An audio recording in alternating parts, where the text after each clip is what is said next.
you safe in the long run. But they don't point out every little mistake that you make just to beat you into the ground. They have a purpose in mind. And it's also short term. It's not every single day that you wake up that you read about it. You certainly don't see it in the news. People understand and know what it is. So when we confront conservatives, sometimes it's best to pull them aside and say, you know, I've discovered this, and you either need to say something about it because it goes against your credibility if somebody's being corrupt, or resign, you know, or I need to come out and say something.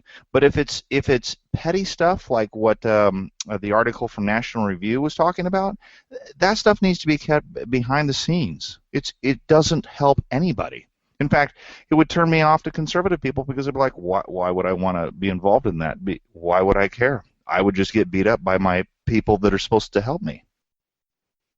So when we see this stuff, when we see what's going on, I feel like that there's supposed to be discretion that we're exercising, and we don't.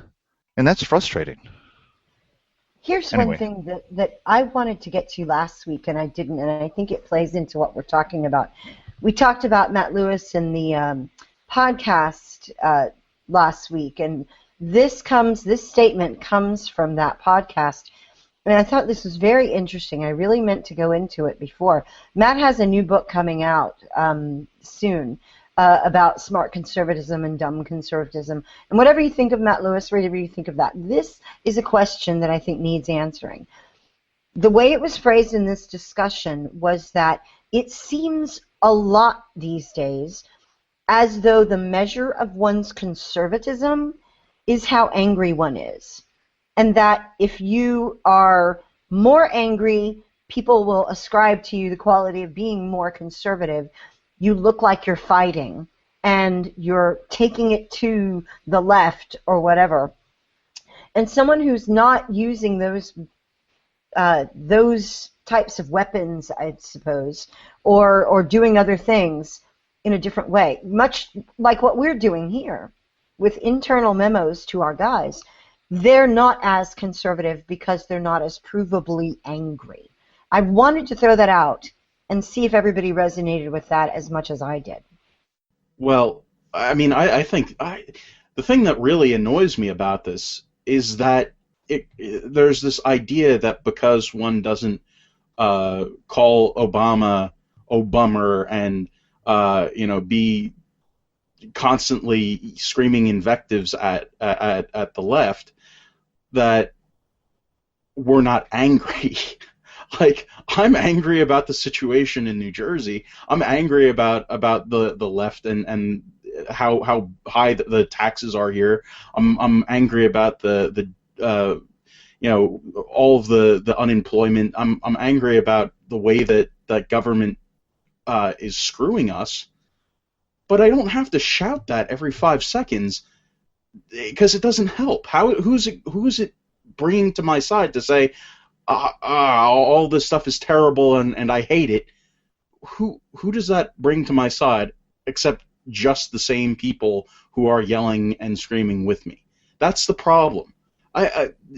We should not have to be shaking our fists constantly in order to prove that we are conservatives.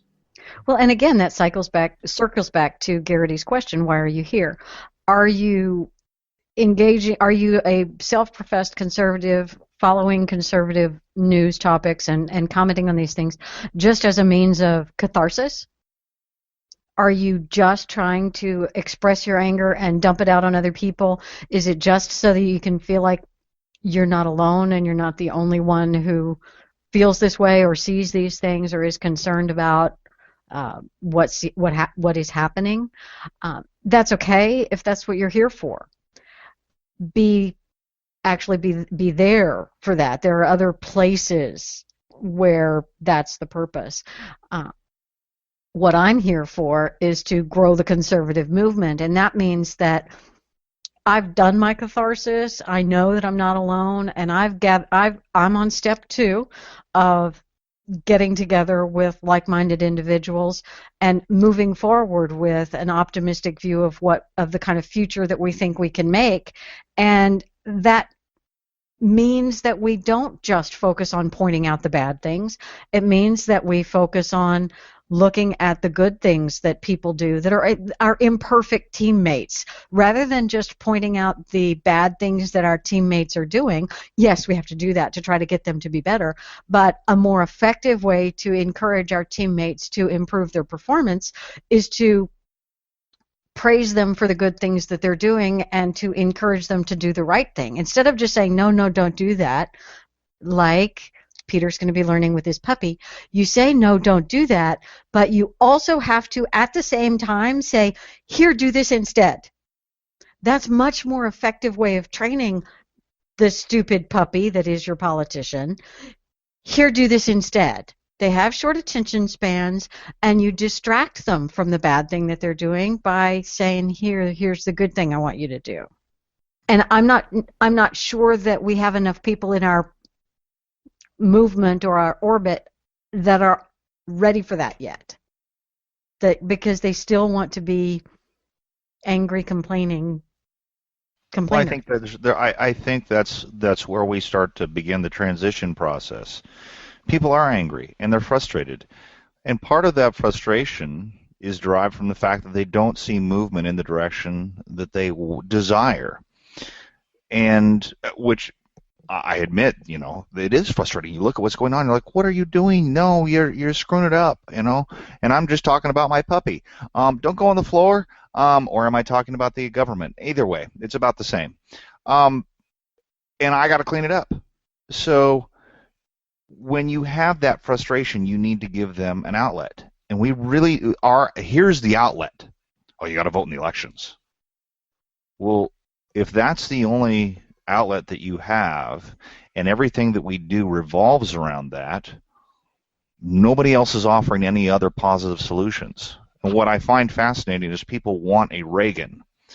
Reagan, if you actually look at some of the things that he did, people wouldn't vote for him today. They'd be like, oh, well, he voted in a tax increase, or he gave amnesty, or whatever. But the reality is that Reagan was pushing the culture or the politic in the direction that they wanted, in a more conservative direction. He was painting a better, brighter tomorrow, and it was moving that way. And that's what people want. They want a Ronald Reagan, not realizing that they get to be Ronald Reagan. We really want hope and aspiration, and yes, we do. We want that. People voted for hope twice. They didn't get it, but that's what they voted for, because that's what people want. We want and we need an excited, optimistic future to look forward to. Which is odd, considering that like PD said in the chat, so many conservatives seem to be playing from the I didn't get a harumph out of that guy theory. That they're not a conservative because they didn't harumph at the right time. It's like, come on, guys. We can do more than just. Well, doesn't he understand how serious it is? Oh my God, don't you understand how critical it is? You're not really a true conservative. I get that all the time. Man. Well, okay, you aren't, but I mean. Not all the time. I exaggerated. But. Totally not, Leslie. You're just like the pseudo. I'm gonna get you a big horn. I've been called a neoliberal, also a racist Nazi, but at this point, a rhino corn. Who hasn't been called a racist Nazi at this point? Right? Well, I just am. I was born that way or something. I don't know. I think what happens is, and I've thought about this for 2.5 years. I always put everything in context of when I went to CPAC with Fishy on an epic road trip, I might add. But 2.5 years ago, I was thinking to myself, well, I know what the problem is. I don't need it defined any further by anybody. What I want is solutions, and the solution has always been the same. Well, we got to vote these guys out and put the other guys in. Well, that's not a solution. How does that affect me in my everyday life? And you know what? I'm utterly convinced that most people that are not plugged in are asking the same thing. I vote. What else do I need to do? Really, what else do we give them to do? And what else we give them to do is, well, you should be involved politically. In other words, my hobby should be your hobby. Well, most people don't want to make politics their hobby. They want to go out and do the hobbies that they do. They want to take their time raising their family, maybe raising a pup, maybe whatever it is that they pursue, not politics. Degenerates that they would think that there's stuff other than politics to do in life. Hey, I hate to tell you this, but there are, Jersey. There are other things. You don't know what you're talking about. You're from Texas. Yes, and God bless me because I am. No, I think about it. Why is it that we make it so difficult why do we make these barriers of entry so difficult? Why is it that we don't sit around as conservatives? And this is the core crux of the question that I've had for 2.5 years. And I've been struggling to find the words to put it in, but this is what it is. Why do we sit around and say that all this stuff is awful? Why is it that we instead don't do the following? Why aren't we asking each other the questions of how do we make entry into politics easier? How do we make people able to integrate politics into their life without disrupting it such that they're more interested in what happens to them? Well, okay, as someone who has asked that question for over 6 years, I got to speak to that because the sort of things that I did as a leader of the Houston Tea Party Society was just that. I taught people how to join the party as precinct chairs. I taught people how to go to convention. I ran courses on parliamentary procedure so people would understand it and not get lost in the mix. I made a cheat sheet specifically designed to help people navigate and understand the terms of parliamentary procedure. I put together thousands, I'm not talking just a few, thousands of kits for people in their precincts in 7 counties at a rally that we did to help people get excited and energized and know what to do. It had tips, it had things that you could do. I put all of those things together, and there were so few takers, it wasn't funny. I don't know. And those were people, by the way, that were activists that came to those rallies, and we were looking to do something next step with them. What do you do after you go home from this rally? After you've had that moment of, I'm here with all these people who feel like me and I'm not alone, and you've got past that feeling alone business, what do you do next?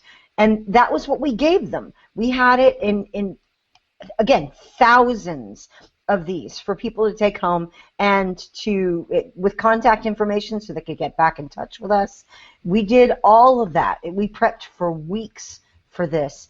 And there were so few takers because I think that we don't have people in general on the right who believe, A, that they need to do something personally very much, or B, that they can do something that can change things.